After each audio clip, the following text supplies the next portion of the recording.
دوستو بہت کم لوگ جانتے ہیں کہ گلگت بلتستان ایک شیعہ میجورٹی علاقہ ہے۔ وہاں تقریباً 40% شیعہ حضرات ہے 40% اور صرف 27% سنی مسلمان ہیں۔ اور یہ بھی یاد رہے دوستو، گلگت بلتستان دنیا کا ایک خوبصورت ترین علاقہ ہے۔ آپ نے سکردو کا نام سنا ہوگا، آپ نے سکردو کے پہاڑ دیکھے ہوں گے، یہ فوٹوز بھی آپ کے سامنے چل رہی ہوں گی۔ اتنا خوبصورت ترین علاقہ، اتنے خوبصورت لوگ جو یہاں رہتے تھے وہ آج آپس میں لڑ رہے ہیں۔ وہاں سنی شیعہ فسادات جو ہے نا جنم لے چکا ہے۔ 10-15 دنوں سے وہاں لاکھوں لوگ روڈوں کے اوپر ہیں، راستے بند ہیں۔ ایسے لگ رہا ہے کہ وہاں جنگ کیسی کیفیت ہے، وہ اعلان جنگ کیے جا رہا ہے۔ وہ کہتے ہیں کہ ہم آپ کو نہیں چھوڑیں گے، ہم آپ کو مار دیں گے، اگر ہم نہیں رہے تو آپ بھی نہیں رہیں گے۔ بڑی عجیب صورتحال ہو چکی ہے، لیکن دوستو پاکستان کا میڈیا اس کو نہیں دکھا رہا۔ وہاں فوج پہنچ چکی ہے، ہر طرف فوج کا ایک جو ہے نا کنٹرول ہے۔ بڑی افسوسناک کیفیت ہے دوستو کہ آج مسلمان باہم دست و گریبان ہیں۔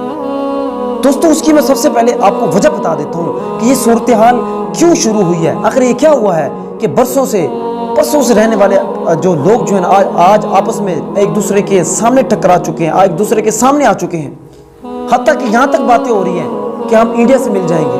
دوستو آپ کو پتہ ہے ایک پاکستان کے اندر سینٹ کے اندر ایک بل پاس ہوا ہے توہین صحابہ کرام کے بارے میں۔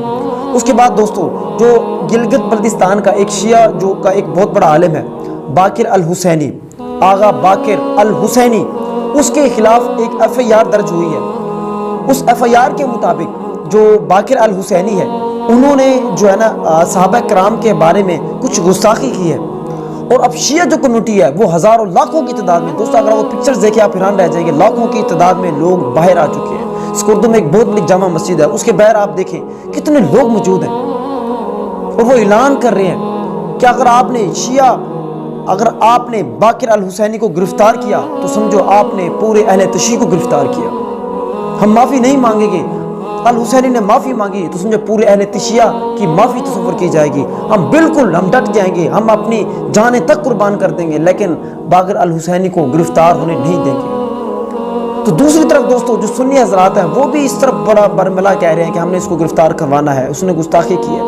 دوستو یہ تو معاملہ ہے، دیکھو یہ دو گستاخی ہوئی ہے نہیں ہوئی، کیسے ہوئی ہے دوستو اس کے اوپر ہم فی الحال بات نہیں کر رہے، ہم صرف یہ بتا رہے ہیں کہ گلگت بلتستان ہمارا جو خوبصورت علاقہ ہے، ہمارا جو خوبصورت پاکستان ہے، وہاں کیا ہو رہا ہے۔ یاد رہے دوستو جو گلگت بلتستان بھی ایک کنٹروورشل علاقہ مانا جاتا ہے، یہ پاکستان کا حصہ شمار نہیں کیا جاتا، لیکن کہ کنٹرول سارا پاکستان کا ہے۔ اس کے اوپر بھی یہ بھی ایک متنازع علاقہ ہے، وہ صاف ظاہر ہے اس کو دنیا اچھال رہی ہے، انڈیا والے خاص طور پہ اس کو اچھال رہے ہیں کہ گلگت بلتستان والے آزادی مانگ رہے ہیں۔ دوستو بہت بری صورتحال ہے، ہمیں پتہ ہی نہیں ہے، ہمیں نہیں دکھایا جا رہا، لیکن دوستو میں یہی التجا ہے حکومت سے یا اہل اقتدار سے، اصل طاقتوں سے، کہ اس کو جتنا جلدی ہو سکے اس کو روکا جائے۔ یہ ملک سنی شیعہ تنازعات کا، لڑائی کا متحمل نہیں ہو سکتا۔ ٹھیک ہے ہم مانتے ہیں باہمی تھوڑے سے اختلافات ہیں، ان اختلافات کو بیٹھ کر باہم دور کیا جائے، لیکن یہ جو کیفیت بن چکی ہے دوستو آپ کو پتہ ہے پورے ملک کی پہلے کیا کیفیت ہے، ایک بے یقینی کی کیفیت ہے، کچھ سمجھ نہیں آ رہا جب سے یہ رجیم چینج ہوا ہے اس ملک کے اندر کیا ہو رہا ہے۔ ہر طرف افراتفری ہے، ہر شخص پریشان ہے۔ آج پاکستان کے ایک چھوٹے سے ایک عام انسان کو دیکھ لیں، وہ تنگ ہے، پریشان ہے، وہ ظلم کا شکار ہے، یا اس کو غربت سے مارا جا رہا ہے، یا اس کو ڈنڈے سے گولی سے مارا جا رہا ہے، یا اس کو غائب کر دیا جا رہا ہے۔ یہ کیا ہو رہا ہے اس ملک کے اندر؟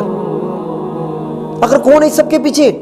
دوستو یہ بہت سے سوالات ہیں، لیکن دوستو کم از کم اتنے محاذ ہم نے کھولے ہوئے، ہر طرف ایک جنگ کی سی کیفیت ہے، لیکن ایک بہت بڑا محاذ ہے دوستو حکمرانوں اس جنگ کو ہم برداشت نہیں کر سکتے۔ یہ بہت بڑی جنگ چھڑ سکتی ہے، پورے ملک میں ایک سول وار چھڑ سکتی ہے، اس پہ سوچنے کی ضرورت ہے۔ اور یہ ویڈیو جو ہمارے جتنے بھی دوست سن رہے ہیں ان سے میری ایک عاجزانہ درخواست ہے کہ وہ ایک لمٹ کے اندر رہتے ہوئے مؤدب انداز سے اپنی رائے ضرور دیجیے گا، بتائیے گا یہ اصل معاملہ کیا ہے، آپ اس کو کس نظر سے دیکھ رہے ہیں، تو انشاءاللہ آگے ہم اس کے اوپر مزید ویڈیوز بنائیں گے کہ کیا صورتحال ہے۔ بہت شکریہ، اللہ حافظ۔